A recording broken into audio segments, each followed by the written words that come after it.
Salut les Miraculeurs, ici Octolady et bienvenue sur ma chaîne.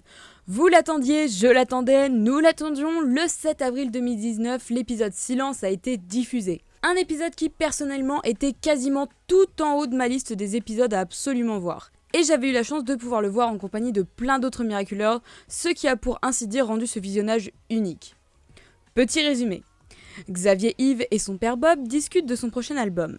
N'ayant plus d'idées originales qui pourraient faire vendre, Bob publie une annonce sur le web encourageant les groupes amateurs à envoyer un clip musical car son agence recherche des jeunes talents. Marinette, Luca et son groupe décident alors de proposer leur participation. Fiers de leur travail commun, ils attendent une réponse. Cependant, ils se rendent compte très vite qu'en réalité leur concept a été volé par XY. Marinette et Luca se rendent auprès de Bob Ross afin de lui faire dire la vérité, mais ce dernier menace Marinette de ruiner sa réputation si elle continue de proférer des menaces. Ne supportant pas l'affront fait à celle qu'il aime, pris de colère, Luca est akumatisé. Sans conteste mon épisode favori de toute la série. Si Oblivio réalisait le fantasme de tous les fans, Silence concrétise pour moi le fantasme que j'imagine depuis des mois, l'amour concret de Luca envers Marinette. Tout comme Oblivio, on pourrait traiter cet épisode de fanservice, mais je suis moins de cet avis concernant cet épisode. En réalité, beaucoup de fans n'apprécient pas le personnage de Luca, et je ne peux pas les blâmer car je ne l'appréciais pas spécialement au départ. Mais j'ai appris à aimer le personnage et ses facettes, et aujourd'hui Luca est facilement dans mon top 5, voire top 3 de mes personnages favoris. Sans parler de ce qu'il se passe dans l'épisode, ce dernier est d'une qualité vraiment irréprochable en termes d'animation. C'est vraiment super agréable, j'ai l'impression que cette saison relève clairement le niveau de ce côté-là. Ça fait plusieurs épisodes que je me fais la remarque sans pour autant le dire en review, et pourtant je trouve que c'est relativement important, surtout en termes de série d'animation.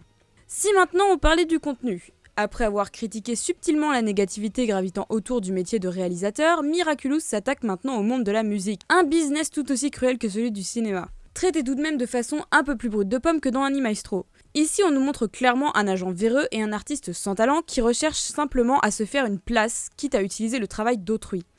Encore une histoire de personnes qui ne reçoivent pas les crédits et la reconnaissance qu'ils méritent, un sujet qui semble tenir très à cœur à l'équipe car cela fait plusieurs épisodes que ce thème est traité. Mr Pigeon, Annie Maestro pour ne citer que. Pour finir par une morale pas top, donner de la visibilité aux Kitty Section pour leur musique et non les rémunérer. Après, on leur propose tout de même de signer un disque à la fin, alors à voir.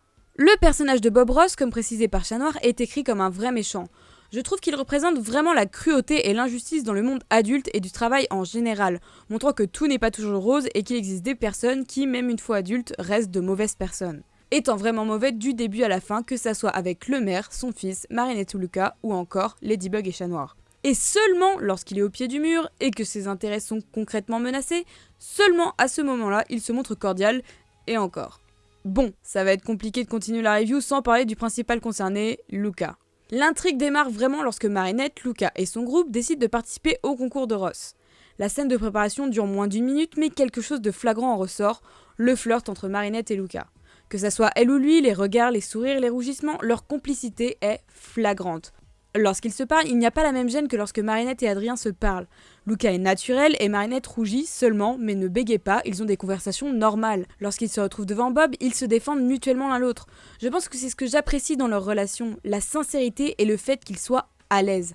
Marinette est consciente d'avoir une attirance envers Luca, même si elle aime Adrien, et Luca est selon moi très clair envers Marinette depuis le début. Même si Marinette est gênée, ce n'est absolument pas la même gêne qu'avec Adrien. En fait, je vais même me permettre une hypothèse plutôt osée. Marinette aime Adrien, certes, mais d'une manière fanatique. Elle aime Adrien car c'est un beau garçon qui a été gentil avec elle au bon moment. Mais elle n'est pas à l'aise avec lui car elle le considère comme inaccessible. Elle le voit comme une sorte de but à atteindre. Pas dans le même genre que Lila, hein. Mais Marinette aime Luca de manière romantique. C'est un garçon, certes, qui a été gentil avec elle au bon moment, mais qui a su la complimenter de manière sincère dès le début, que ça soit en Ladybug ou en Marinette. Vous allez me dire, Adrien Chat Noir aussi, mais à des moments différents, sous deux identités différentes et en s'adressant soit à Marinette ou Ladybug. Un exemple sera plus parlant.